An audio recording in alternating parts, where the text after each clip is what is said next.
This video has 6 short stories about the South on the medicine wheel.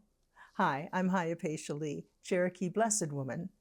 Most people have heard the term medicine wheel, but few understand how it can be used to maintain and sustain mental health.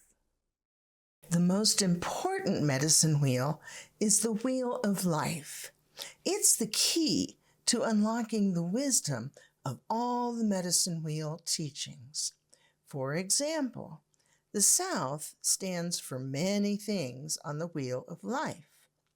When we look at all the other medicine wheels, all of the attributes of the South on the wheel of life will be reflected in the teachings of that particular wheel.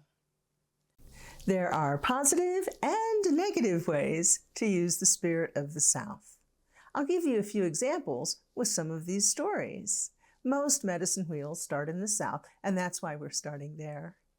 As I discussed in my books, this direction stands for many things, but one of the most important is perspective. I'll give you a quick example of what I mean by that. There was a young man who was on his way to work when he saw a woman in the car next to him at the stoplight. Her car was new. His was over 25 years old and banged up. He felt sorry for himself. On the sidewalk was a young woman riding a bicycle. She too was on her way to work. She looked at both cars and wished she had one. Even an older model would have been better than a bike. Across the street was a young boy who was on his way home. He saw the girl on the bike and wished he had a bike. It would have made his commute much easier and quicker. Above the street was a window. At the window, a woman sat in her wheelchair, looking down on the scene below. She wished she could go out for a walk, like the boy on the sidewalk. The young man in the car wished he had a better one. The young girl on the bike wished she had a car. The boy walking wished he had a bike. And the young woman sitting upstairs looking out the window, she just wished she had functioning legs. Do you see how your perspective changes everything? Like we discussed in the Little Jumping Mouse video about our core personality and following our dreams, we've all had to change and adapt as we grew up. Our parents taught us that we can't simply take what isn't ours, that screaming and crying in public is unacceptable behavior, and that we sometimes must hide our feelings in life to get by. We've made decisions about what parts of us had to be buried to be worthy of love. We may have even made decisions about changing our original childhood view of the world based on our experiences. For example, we may have originally thought that the world was a fun place, full of loving people. When we were confronted with cruelty, abuse, or bullying from adults and people in positions of power for the first time, we may have altered our perspective. We could have told ourselves that there are some people in the world who not only don't have our best interests at heart, they can be mean or downright evil. Or we may have told ourselves that there's something wrong with us that caused these people to treat us this way. How we make sense of these changes and the decisions we make about our identity will determine our fate. The beliefs we have settled on may bring us pain, but we often hold on to them because we don't know any other way to make sense of the world. Using the example above, we have to decide if it's easier to accept that the world just has some horrible people in it, or if it's our fault that people treat us badly. The story we've told ourselves about our true nature, the story of our life, and the identity that we have found ourselves with as a result of these stories are not absolute truths. They aren't written in stone. We can choose to change them. As a very young child, we may have thought that it was our fault when adults treated us badly. When we reached our teenage years, we may have decided it's more likely that these people are mean to us and others because they themselves lack something. We can see our life in a new light, rewrite our story, and change our identity. We have the answers right in front of us to our questions if we just take the time to see. We have to allow our opinions about the world and ourselves to mature over time, to change. The animals show us by their example. Consider the lobster. As he grows and gets bigger, he begins to feel uncomfortable. His shell no longer fits him. He finds a safe rock to hide under and sheds his outgrown shell. Over time, a new shell grows around him, and he reinvents himself until it again becomes too constrictive. We're the same way. We might have outgrown what worked for us at some point in time in our life, and it may not have really been a good fit in the first place, but it was the only way we knew. We have other choices. We can rewrite the history of our life. So we're not the poor damsel in distress or the tough little boy who had to fight for everything he got. When we change our mind, we change our life. When we consciously choose our path, we control our destiny. Let me tell you a story to give you an example of what I mean. This is about using negative female energy in the South, embracing a negative spirit. Female energy focuses on a more introverted point of view. It looks at how things affect us personally. It could also look at how certain events or the world or whatever's going on affects another person personally, but it's all introverted about how things affect other people personally, and especially ourselves. Male energy, on the other hand, is more extroverted. It's preoccupied with how we affect others or how we impact the world, or how others may impact the world and how their energy goes out to make change. It's important to remember that both men and women can use male and female energy.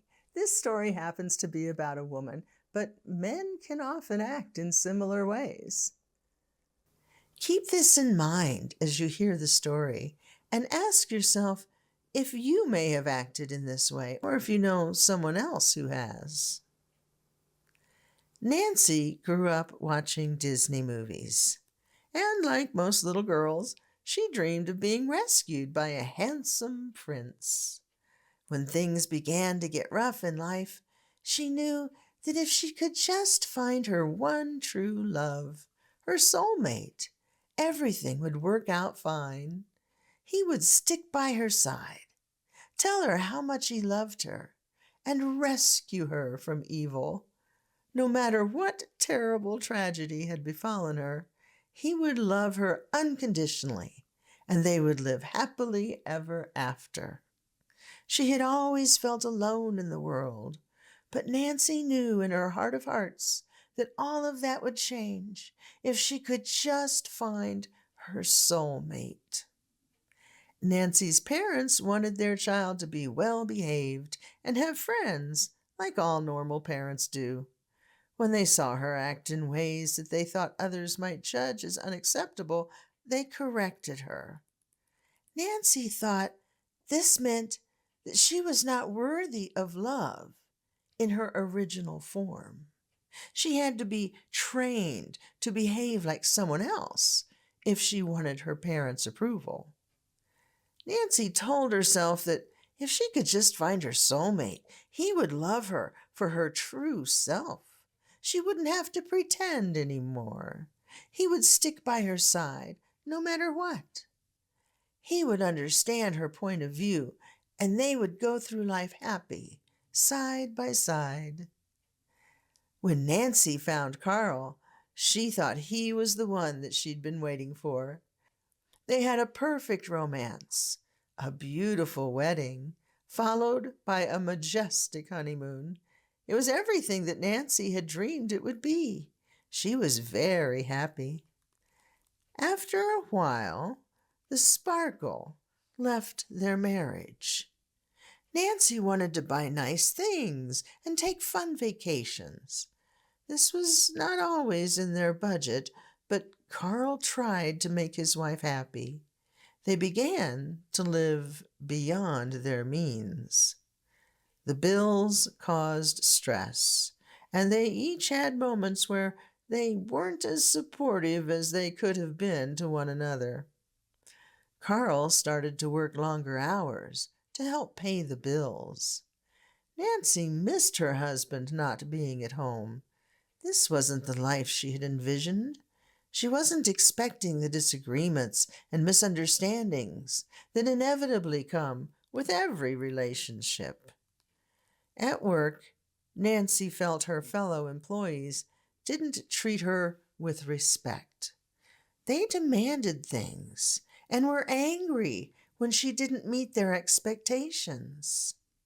Nancy didn't want to spend any more time in this environment than was absolutely necessary, so she cut back her hours to avoid this hostility.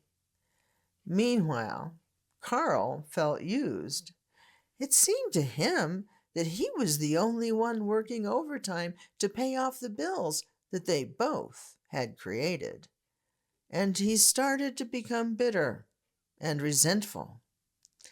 He didn't understand why Nancy felt it was okay to cut back her hours while he had to increase his workload.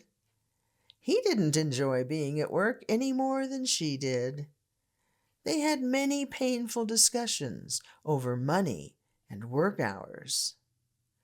Carl's attitude made Nancy feel like she was a child again. She was no longer the princess who had been rescued from evil. She was not loved for simply being herself. She felt like she wasn't good enough to please Carl, the people at work, or her parents. Now let's look at the positive female energy in the South. Patricia also felt like she was not acceptable in her original form as a child. Her parents had led her to believe, by their actions, that she had to act in certain ways, like certain things that they liked, and not go against them if she was to be worthy of their love. Her parents had also wanted their child to fit in with society and to be successful in life. They taught her what was acceptable and what was not. For years, Patricia struggled with this. She felt like her parents were putting limits on her goals and squashing her dreams until one day she realized, by putting herself in her parents' shoes, why they did the things that they did. It took a lot of time and thought, but she understood the era in which they had been raised and the baggage that they had accumulated from their own personal experiences that had shaped them into who they were. She could understand why the lessons they stressed were so important to them. Patricia could see that the experiences they had made them think These things were important, and indeed they were, in their time. She saw that they were trying to keep her from setting goals that would be unattainable to her as a woman in a society that didn't treat both sexes equally. Her parents didn't want her to learn the hard way. Examining their life had helped her to understand this. Patricia also understood that while many of the things that she had been taught were still valid today, some were not. She consciously chose which ones to maintain and which ones she would let fall by the wayside. She used her awareness to tell the difference between behaviors that were truly morally reprehensible and that should be avoided at all costs, and actions for which her parents simply thought she would be shunned. She did a little research to see how attitudes and opportunities had been limited for women in the past, to get a better perspective on her parents' experiences. She knew that she still had a lot to learn, but was also aware that going to school wasn't the only way to acquire knowledge. She felt no shame in admitting that she didn't know something and was never shy about asking people questions. She wasn't afraid that people might think she was stupid. People loved talking to Patricia because she always asked them about things they knew, and this made them feel good about themselves. They loved sharing their knowledge. Patricia had learned a lot of valuable information on many things in a relatively short time. This made it easy for her to connect with just about anyone and find common ground. People respected her. Negative Nancy could only see how everything was affecting her. Her point of view was all wrapped up in herself. She couldn't take the time to see how her actions were affecting other people or how the events that were going on around her were stressing other people out. All she cared about was how they were affecting her and how they were stressing her.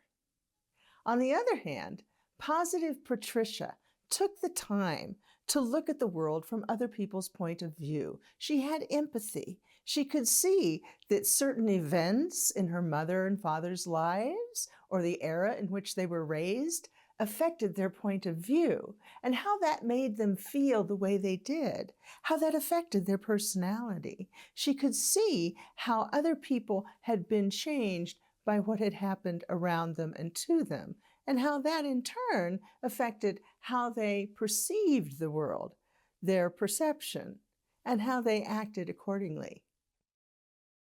Now let's look at negative male energy in the South. And remember, both men and women can use female and male energy, and it can be either positive or negative. Noah grew up in a rough neighborhood. He had to learn the hard way that the only way to get through life is to be tough. He played hard, and he worked even harder.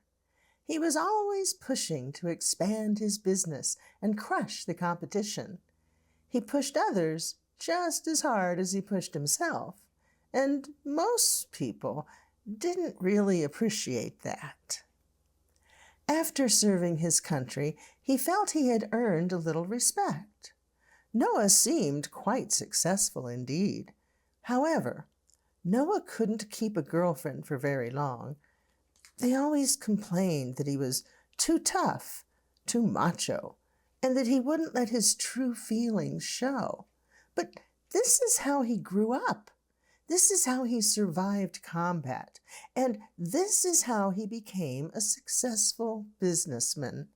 He just had to find the right woman who would appreciate him for who he was. Noah's parents reminded themselves that their son was a successful businessman, but there was no denying the pain they felt when he neglected to call for months on end. Their conversations were always about his work and success, and never about how they were feeling or if things were going okay in their world.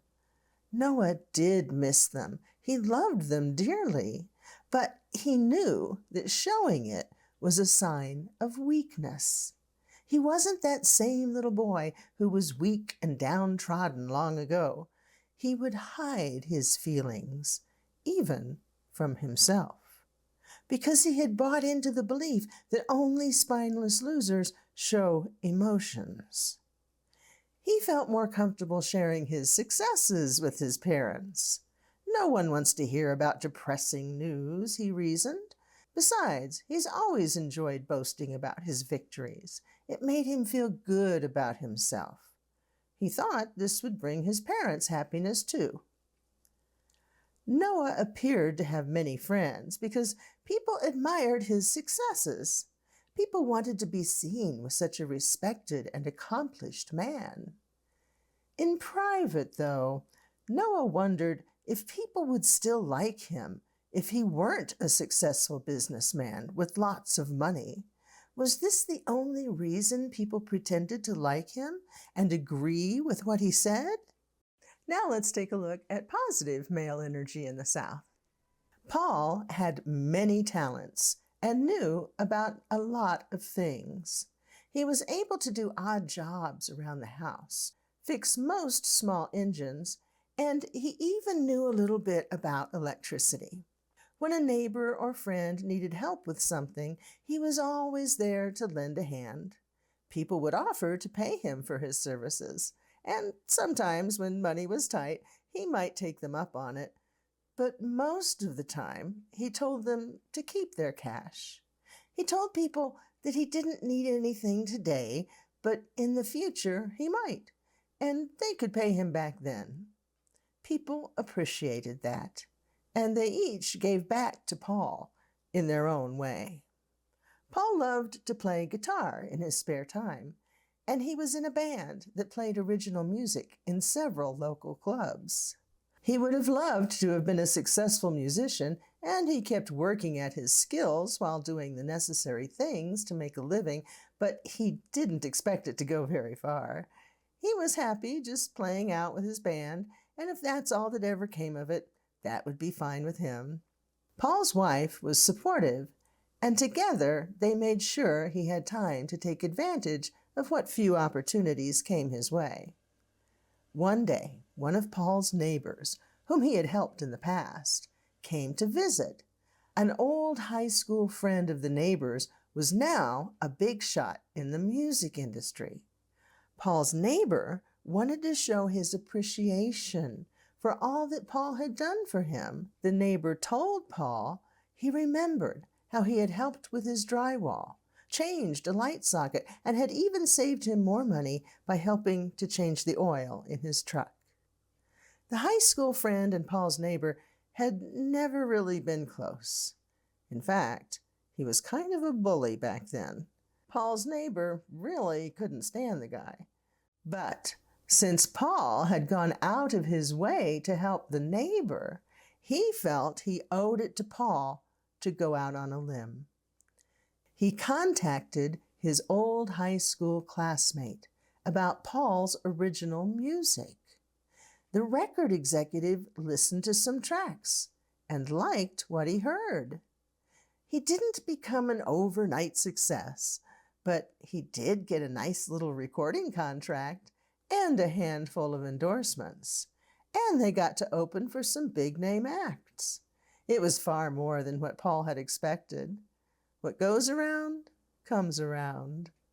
So to summarize, the South, on the medicine wheel known as the Wheel of Life, can stand for many things, but the most important is perspective. Here's another little short story to show you the importance of perspective. There were 4 blind men in a room. A seeing man had placed an animal in the room and put each man's hands on the animal so that they could experience it. The first man said, "It's long and thin, and it moves like a snake." The second man said, "Yes, it is very thin, and it has a tuft of hair on the end." The third man said, You two are crazy. This creature is as large as a wall, and it's almost as flat. The fourth man exclaimed, You're all three wrong. It's round, like a tree, and it doesn't move no matter how hard I push.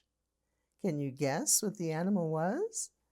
The first man was at its head. The second was at its tail. The third was feeling its side, and the fourth had a hold of its leg. It was an elephant. Can you see how important our perspective is? If you're standing on one side of the room, this shadow looks like a circle. You may think the object is a sphere. If you're on the other side, you see a square. You may believe the shadow is made by a square box.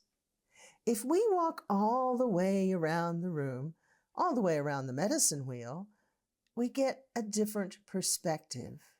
We see the truth. We see the bigger picture. If we take the time to examine someone else's life and put ourselves in their shoes, we begin to appreciate their actions. We may even see why our parents sculpted, molded, and influenced us in the ways that they did. When we use the positive energy of the South, we can recognize this as love. Their limited perspective may have led them to push us away from our core personality, to prepare us for the reality they had experienced, to protect us from harm. Sometimes we can be so focused on our own problems that we don't have empathy for others. It can be very enlightening to look at life through the eyes of another person. Our problems temporarily vanish, and we're faced with a whole new set of worries. This is a good exercise for increasing our understanding of the world. When we can get in touch with the way another person sees things, it's easier to communicate and share ideas. If one person has defined the word compromise as allowing evil things to happen, and another defines it as sharing or taking turns, the stage has been set for a misunderstanding. By slowing down, taking a moment to understand each other's perspectives, the two could reach an agreement much easier. It's important to remember that our perspective should be fluid. It should change as we grow and gather more information. The only constant in the universe is change. Things will always change. The wise and successful individual changes along with the universe. Species that don't adapt to change become extinct. When we see that something isn't working out like we had hoped, we would be smart to take a step back and consider a change of plans. It's often been said that doing the same thing over and over again and expecting different results is the definition of insanity. Having the wisdom to admit that things are not working out the way we had hoped and the courage to adjust our perspective will increase our chances of success. If you had always thought that your soulmate would love you unconditionally no matter what you do, like Negative Nancy, but you find yourself divorced multiple times, you may want to rethink that assumption.